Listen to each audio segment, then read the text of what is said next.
જય અંબા, જય કુંભલાઈમાં. આ મારી યાર જે મહાનુભાવ ઉભા છે એને આપણા બધા પરિવારવાળા નામથી નથી ઓળખતા, પણ અંતરના આશીર્વાદ તો મળતા જ હશે. 8/8/2008 ના દિવસે રાજકોટથી માંડલની એક બસ શરૂ કરવામાં આવેલી એસટી. કેવળ અને કેવળ જેઠવા સાહેબ ત્યારે અહીંયા હતા અને એમના પ્રયત્નથી આ શરૂ થયેલી. આપણે વિનંતી બહુ કરેલી, પણ આપણે ઢોલ નગારા સાથે આપણે પહેલી વાર બસમાં અમે નીકળેલા અને રાજકોટથી માંડલ આવેલા.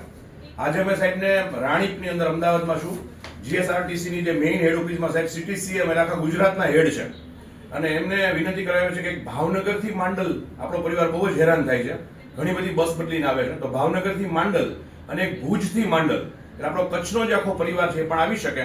અને આપણા પરિવારનો નાનામાં નાનો ભાઈ જેની પાસે ગાડી કે વાહન નથી એ પણ ખંભલાઈમાં સાથે જોડાયેલો રહે, એવી ભાવ અને એવી વિનંતી સાથે સાહેબને, અને સાહેબનો ત્યારે એટલો બધો હૃદયથી, આજે 2008 થી ગણો તો આ 16 વર્ષથી 18 વર્ષ થયા ત્યારથી રાજકોટ માંડલની બસ અવિરત ચાલે છે, ખૂબ સરસ રીતે. તો એકમાત્ર સાહેબનો ફાળો હતો. એટલે આજે રાણીપમાં હું વ્યક્તિગત સાહેબનો સમય લઈને મળવા આવ્યો છું અને સાહેબને વિનંતી કે સાહેબ જેમ બને એમ ઝડપથી અમારી બસ શરૂ કરાવી દેજો. ચોક્કસ.